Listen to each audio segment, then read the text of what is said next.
कहते हैं कि असली सुख वो नहीं जो हमारे पास है, बल्कि वो है जो हमारे भीतर है। आज की कहानी एक ऐसे व्यक्ति की है जिसने सब कुछ पाया लेकिन शांति नहीं पाई।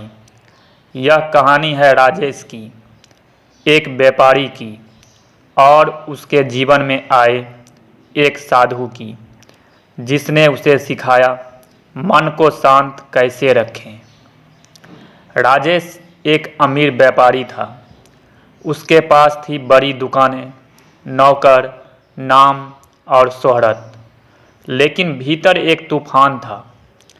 हर रात उसे नींद नहीं आती। कभी आने वाले सौदे की चिंता, कभी भविष्य की फिक्र, कभी किसी के कहे शब्द से मन आहत। एक रात उसने अपनी पत्नी से कहा, पता नहीं क्यों सब कुछ होते हुए भी दिल बेचैन है। पत्नी बोली, शायद तुम बहुत सोचते हो।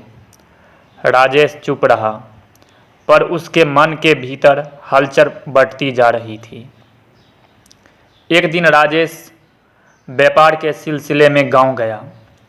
लौटते समय रास्ते में उसका घोड़ा थक गया। वो रुका और पास ही के एक साधु को देखा।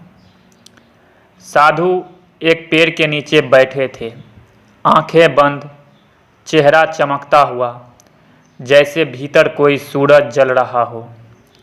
राजेश ने पास जाकर पूछा, स्वामी जी, मेरे पास सब कुछ है, फिर भी मन चैन नहीं पाता। कृपया बताइए मन को शांत कैसे रखा जाए। साधु ने आंखें खोली, मुस्कुराए और बोले, मन को शांत करने की कोशिश मत करो, पहले मन को देखना सीखो। राजेश बोला, देखना वो कैसे? साधु बोले, जब भी मन में कोई विचार आए उसे रोकना मत, सिर्फ उसे देखो। जैसे तुम किसी फिल्म को देखते हो वैसे ही अपने विचारों को देखो। राजेश कुछ समझ नहीं पाया, पर उसने तय किया, मैं कोशिश करूँगा। अगले दिन दुकान पर एक ग्राहक ने उसे बेइज्जत कर दिया। पहले तो गुस्सा आया, पर अचानक उसे साधु की बात याद आई। उसने सोचा, ठीक है, यह गुस्सा है, मैं इसे देखता हूँ। थोड़ी देर में गुस्सा अपने आप शांत हो गया। राजेश को महसूस हुआ, मन को देखने से मन को पकड़े रहने की ज़रूरत नहीं रहती। कुछ दिनों बाद राजेश फिर साधु के पास गया। उसने कहा, स्वामी जी, मैं कोशिश कर रहा हूँ, पर कई बार विचारों की आंधी आ जाती है। साधु ने कहा, मन को पकड़ना मुश्किल है, पर सांस को पकड़ो। मन भागता है अतीत में या भविष्य में, लेकिन सांस केवल वर्तमान में होती है। फिर साधु ने कहा, धीरे से सांस लो, 4 सेकंड तक रोक कर रखो, फिर 8 सेकंड में धीरे धीरे छोड़ो। ऐसा 3 बार करो। राजेश ने किया। वो शांत हो गया। जंगल की हवा, पक्षियों की आवाज़ सब एक साथ सुनाई देने लगी। एक दिन राजेश फिर आया। चेहरे पर उदासी थी। स्वामी जी, मेरे व्यापार में घाटा हो गया है। साधु मुस्कुराए, राजेश, जब कोई चीज़ तुम्हारे नियंत्रण में नहीं तो उसे स्वीकार करना ही शांति है। राजेश बोला, स्वीकार करना हार जैसा नहीं है? साधु ने कहा, नहीं, यह बुद्धिमता है।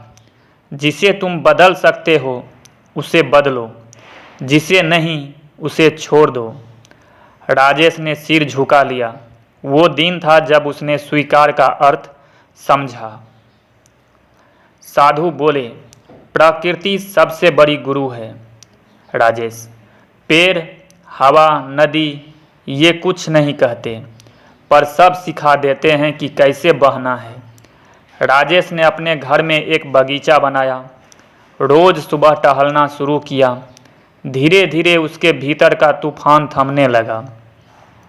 अब हर सुबह वो कहता, ये सूरज मुझे याद दिलाता है कि हर दिन नया हो सकता है। एक दिन साधु ने राजेश को एक कटोरा दिया जो पानी से भरा था। कहा, इसे गिरने मत देना। राजेश ने पूरे ध्यान से पकड़ लिया। थोड़ी देर बाद हाथ थक गया, पानी छलक गया। साधु बोले, देखा, यही मन की स्थिति है। जब हम चीज़ों को ज़्यादा पकड़ते हैं तो थक जाते हैं। शांति तब आती है जब हम छोड़ना सीखते हैं। राजेश ने समझा, हर चीज़ को पकड़े रहना जरूरी नहीं होता। कुछ चीज़ों को छोड़ देना ही असली जीत होती है। साधु बोले, हर रात सोने से पहले 3 चीज़ें याद करो जिनके लिए तुम आभारी हो। राजेश ने उसी दिन से शुरू किया। पहली रात लिखा, आज मेरा बेटा हंसा, दुकान ठीक चली, मैंने एक भूखे को खाना दिया। धीरे धीरे उसने पाया, जहाँ पहले शिकायत थी अब वहाँ संतोष है। साधु ने कहा, हर दिन कुछ समय मौन रहो, शब्दों को थाम लो ताकि आत्मा बोल सके। राजेश ने हर सुबह 15 मिनट का मौन समय रखा। वो बस बैठता, सांसों की आवाज़ सुनता।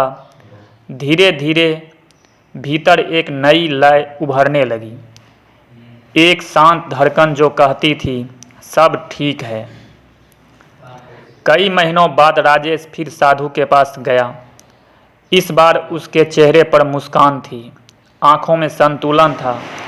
उसने कहा, स्वामी जी, अब समझ गया, शांति कहीं बाहर नहीं, वो तो मेरे भीतर ही थी। साधु बोले, सही कहा राजेश, मन जब अतीत या भविष्य में भागता है तो बेचैन होता है। जब वह वर्तमान में ठहरता है तो स्वयं शांत हो जाता है। अगर तुम भी मन की शांति की तलाश में हो तो याद रखो, मन को जीतना नहीं है, उसे समझना है, उसे देखना है और फिर बस सांस लेना है। शांति कोई मंजिल नहीं, वो तो तुम्हारी मौजूदगी है। बस ठहरो, सुनो, महसूस करो, यही है शांत मन का रहस्य।